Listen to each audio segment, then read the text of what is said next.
Bonjour, assalamu alaikum, et dans cette nouvelle vidéo que je vous fais maintenant et aujourd'hui, je vais vous présenter les 17 principes restants pouvant vous permettre plutôt de créer du lien social plus aisément. Allons-y. Dans la vidéo précédente, je vous ai présenté les 15 premiers principes pouvant vous permettre plutôt de créer du lien social plus aisément. Et dans cette vidéo, je vais vous présenter les principes allant du 16e principe au 32e principe. Allons-y. Le 16e principe est l'action surpasse toujours l'inaction. En effet, si par exemple vous souhaitez engager un échange, ou transmettre un message, ou avoir une conversation avec une personne qui vous est totalement inconnue, alors ne réfléchissez pas et allez-y. Le principe suivant, c'est efforcez-vous d'adopter le point de vue des autres. En effet, ce principe peut s'illustrer et s'expliquer à travers deux configurations. Dans la première configuration, vous avez une idée, et cette idée se trouve être totalement différente de celle de votre interlocuteur. Et du fait de votre différence, vous ne parvenez pas, par exemple, à vous entendre, à trouver un accord, ou même à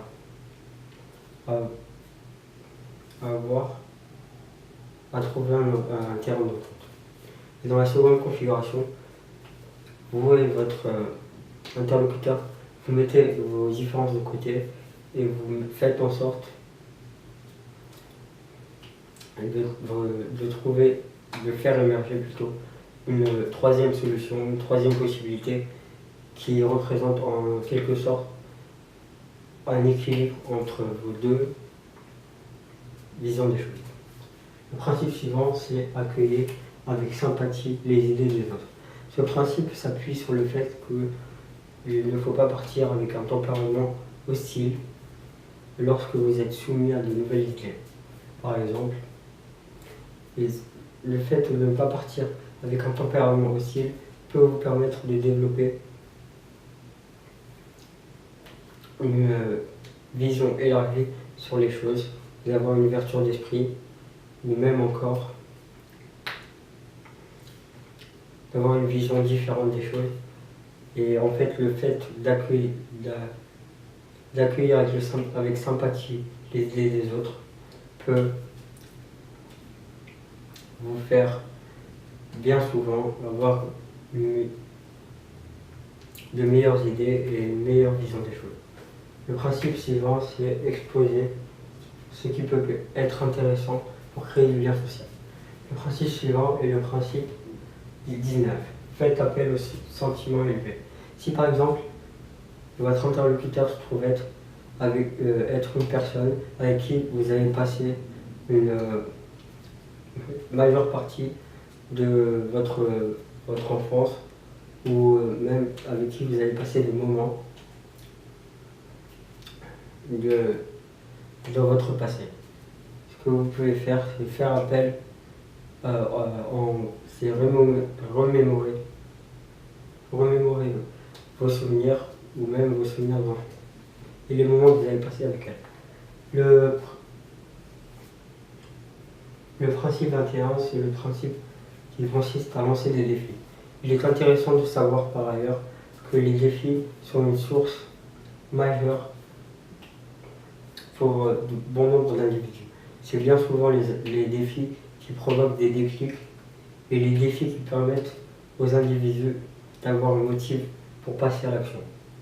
En d'autres termes, les défis permettent aux individus de se surpasser et d'atteindre des positions, ou plutôt, oui c'est ça, des positions qu'ils n'auraient pas pu atteindre autrement. Le principe suivant est soyez flatteur pour de vrai. Ce principe sous-tend qu'il vaut mieux, qu'il est préférable d'être avare avec le fait il faut mieux être avare avec le fait de complimenter une personne, pour que à chaque occasion, quelles que soient les occasions, de sortir des compliments, ceci est du poids. Le principe suivant est le principe 23 qui consiste à faire remarquer vos défauts de manière indirecte. En fait, ce principe s'appuie sur le fait que si vous avez par exemple une défaillance quelconque, mais que celle-ci n'est pas majeure, il vaut mieux ne pas attirer l'attention sur elle. Le principe suivant est le principe 24. Mentionnez vos propres erreurs avant celles des autres. Ce principe, je vais prendre de l'eau. Le principe s'appuie sur le fait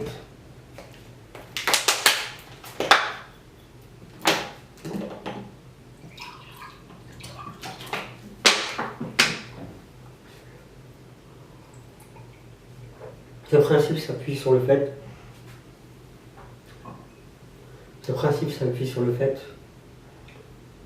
et en fait, il s'appuie sur un élément qui s'appelle la responsabilité. En fait, c'est le fait de mettre en avant sa responsabilité dans la majeure partie des situations. Le principe suivant, c'est le principe 25. Ne donnez pas d'ordre, mais plutôt poser des questions. En fait, ce principe s'appuie sur le fait que certaines personnes ne supportent pas qu'on leur ou n'aiment pas plutôt, ou n'apprécient pas le fait qu'on leur parle sur un ton donné. Par exemple, si vous avez une requête à formuler, vous pouvez la formuler sous forme de question et non sous forme d'ordre, pour ne pas titiller la personne en question. Le principe suivant est laisser votre interlocuteur se sauver la face.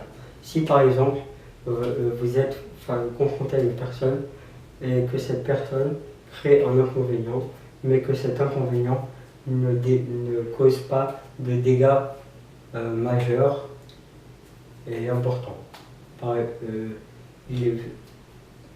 Ce que je vous conseille, c'est de laisser cette personne se sauver la face, ce qui veut dire que vous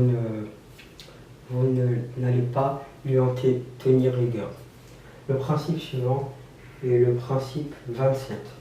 Pour illustrer ce principe, je vais vous raconter une anecdote que j'ai moi-même vécue auparavant au cours de ma propre existence. Lorsque j'étais en 5e, et lors d'une épreuve de course, une épreuve d'endurance, lors de cette épreuve, on nous a divisés en binôme de 2.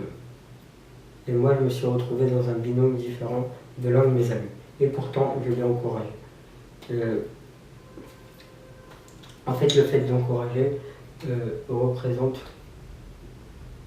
ou peut permettre de motiver les individus. Et pour clôturer cette anecdote, en fait, cet ami à moi, qui s'appelle Ramzi, il a fini la course et il a terminé en vomissant. Le principe suivant est donner une belle et une bonne réputation. Pourquoi donner une bonne réputation? Parce que ça peut être très enrichissant. En fait, comme l'exemple précédent, pour illustrer ce principe, je vais vous raconter une petite anecdote. Lorsque j'étais jeune, j'ai passé une majeure partie de mon enfance avec une certaine Mélissa et elle habitait pas loin de chez moi. Et en fait, j'ai remarqué que lorsque les individus ou plusieurs personnes se retrouvaient à l'écart d'une autre personne, ils en profitaient pour la critiquer ou pour dire de manière plus simple, dire du mal d'elle. Et moi, ce que je faisais concernant cette personne, Lisa, je faisais toujours et systématiquement le contraire. C'est-à-dire que j'allais jusqu'à l'exagération et que je proliférais des flatteries à son encontre. Le principe suivant, c'est le principe qui m'a été donné par un ami qui s'appelle Yassine Seké. Laisser ignorant dans son ignorance. Il faut savoir que lorsque certaines personnes de notre entourage reçoivent certaines informations ou elles se mettent lorsque certaines personnes de notre entourage perçoivent certaines informations, elles sont totalement déstabilisées et se mettent à sombrer dans ce qui s'appelle l'inquiétude et la peur. Et moi, ce que je vous conseille pour ce genre d'individus, parce que ces genres d'individus peuvent nous entraîner dans leur chute. Donc, moi, ce que je vous conseille, c'est de laisser ignorant dans son ignorance. Le principe suivant, c'est de comprendre les sous-entendus. Pourquoi comprendre les sous-entendus? Certaines personnes, par exemple, n'arrivent pas à exprimer les choses clairement ou ne peuvent pas exprimer les choses clairement. Alors faites en sorte de percevoir leurs sous-entendus. Le principe suivant, l'avant-dernier, est ne pas prêter attention aux insultes. Pourquoi ne pas prêter attention aux insultes? Parce que dans la majeure partie des cas, lorsqu'une personne insulte une autre, c'est sous le coup, par exemple, de l'impulsivité et de la jalousie. En effet, bien souvent, lorsque une personne insulte une autre, c'est parce qu'elle le fait de manière inconsciente. En effet, lorsqu'une personne, bien souvent et dans la majeure partie des cas, lorsqu'une personne insulte une autre personne, c'est bien parce qu'elle n'a pas réussi à atteindre le même degré de perfection ou le même degré de réussite qu'elle. Le principe suivant, le dernier principe, c'est le principe 32. Ne pas répéter les mêmes phrases. Pourquoi ne pas répéter les mêmes phrases? Tout simplement parce que le fait de répéter les mêmes phrases